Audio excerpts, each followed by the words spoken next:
boundless sky, the voyage carries on. The dragons of the north, history and told. Hallo zusammen zu einer weiteren Folge Boxsaga Weiberstammtisch. Heute habe ich die liebe Tanja bei mir im Gespräch. Hallo Tanja, schön, dass du da bist. Hi Annika, danke, dass ich hier sein darf. Ja, ich freue mich, dass es geklappt hat. Also die Tanja habe ich in der Bock University Community in der Gruppe kennengelernt. Und ja, mich würde jetzt interessieren, wie du zur Boxsaga gefunden hast. Also ich war 22, wie immer auf der Suche nach Verwurzelung geschichtsmäßig, was zu unseren oralen Geschichte halt passt. Bin dann auf Jim Chesner gestoßen, willkommen in Rajasthan. Und er hat dann Wahrheit ausgesprochen, und zwar, dass die Israeli und die Zigeuner vom gleichen Strang sind, den gleichen Strang haben.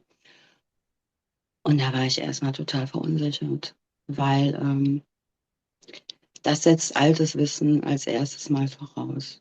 Und das sind Dinge, die ja eigentlich ja, das sagt man nicht so offen. Das ist auch nicht bekannt und nicht gewollt. Ja, Du hast erzählt, dass du auf der Suche warst nach oraler Geschichte. Das heißt, dir ist selber eine orale Geschichte erzählt worden? genau. Ich wurde von meinem Vater im alten Wissen, orale Geschichte geschult. Und daher auch natürlich, weiß ich natürlich, was das erste Verschlingen gebracht hat, also dass die Stränge sich geteilt haben. So. Dann erwähnte Jim das wahre Herz. Hm. Das ist auch bei uns in der oralen Geschichte genauso. Und da war Karussell. Es war eigentlich nur Karussell. Freude, Schwindel. Erst habe ich auch gedacht, was ist jetzt los? Auch Verunsicherung natürlich. Hm. Aber dann wurde mir bewusst, dass die Wahrheit ist. Mhm. Dass es da genau, dass es da Wahrheit zu suchen gibt, ja, zu finden gibt. Das ist das Wichtige. Und umso erfreulicher war ich, als ich dann recherchierte nach Bock und der erste Anblick nackt war. Nicht Mhm. anstößig oder nackt. Nackt wie die Wahrheit. Also du hast dann praktisch gleich Parallelen entdeckt zu der Geschichte, die dir erzählt worden ist. Genau, richtig, richtig. Und Mhm. was hat dich am meisten fasziniert an der Boxsaga? Die Boxsaga ist für mich einzigartig. So detailliert, mit so viel Logik, dass es jedes Kind versteht. Das ist einzigartig. Für mich bedeutet das Zuhause, dass Eor uns allen erstmal das Zuhause zurückgegeben hat. Mhm. Den, den Anfang, den Ursprung. Das ist das Faszinierende. Wie hast du die Boxsaga als Frau empfunden? Wow.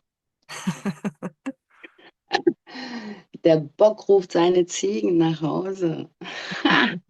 Ja, ja, ganz wichtig für mich hat ihr das Weibliche hervorgerufen, die Wichtigkeit vom Maler, unser,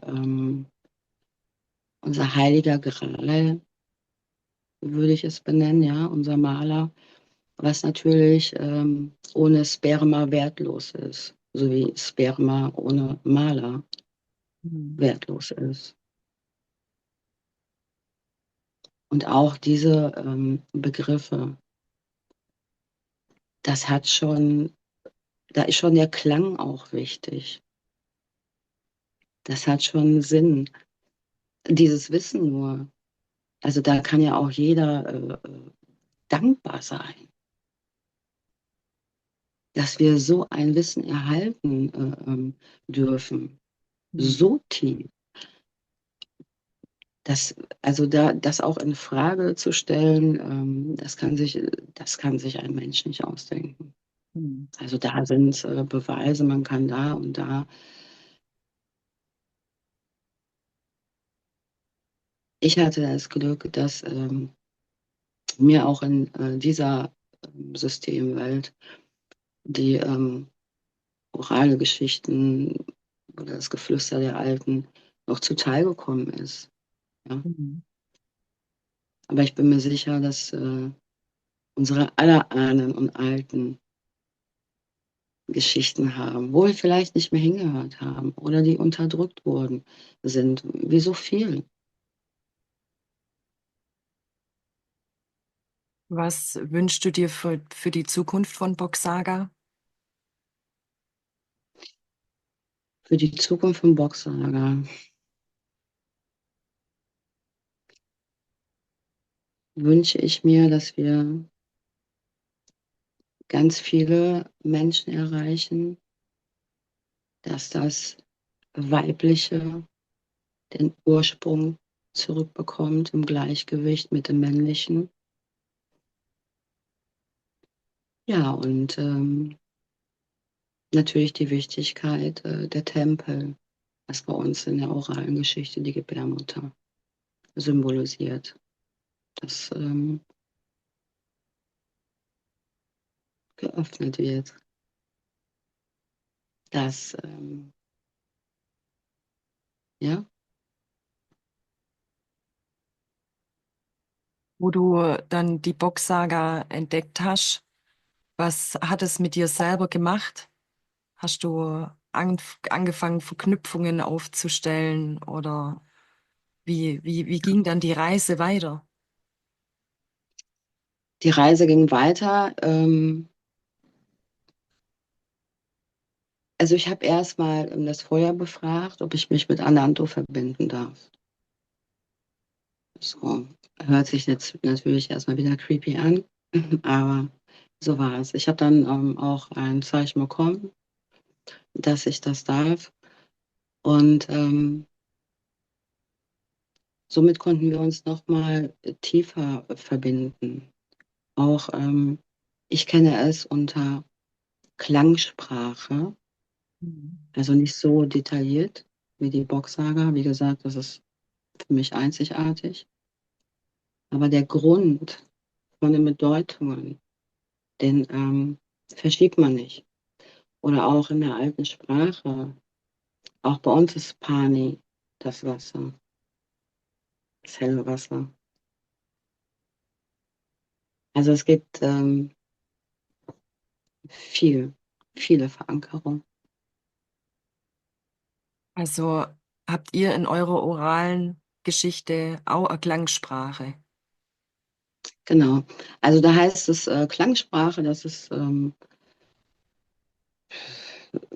bei uns in der Geschichte halt die alte Sprache, wo die Völker, die Rassen sich untereinander wirklich überall mit verständigen konnten. Mhm. Ja, das war so Universalsprache, sag ich mal. Natürlich wurde da auch immer wieder viel verdreht. Bei jedem Verschlingen ist natürlich auch immer viel Wissen verloren gegangen, viele Verdrehungen. Und für mich ist Boxsager selbst das, was mit der oralen Geschichte sind natürlich auch bei mir Fragen aufgekommen, unserer oralen Geschichte. Natürlich sollte alles hinterfragen und immer wieder versuchen, ja. Wo Mhm. kann man sich verankern? Die zieht ja nochmal alles gerade. Da, da bekommt man Antworten. Ja. Das ist meine Überzeugung, ja. Ja, vielen Dank, Tanja. Ich Möchtest danke du, dir. möchtest du der Welt da draußen noch irgendwas mitteilen?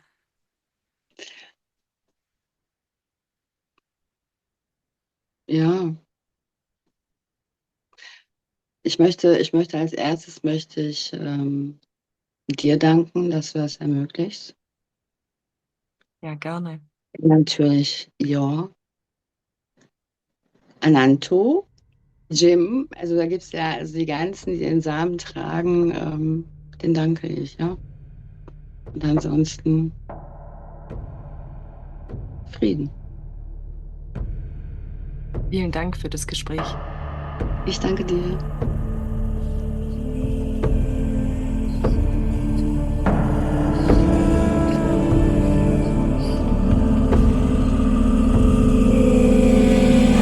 Beneath the boundless sky, the voyage carries on.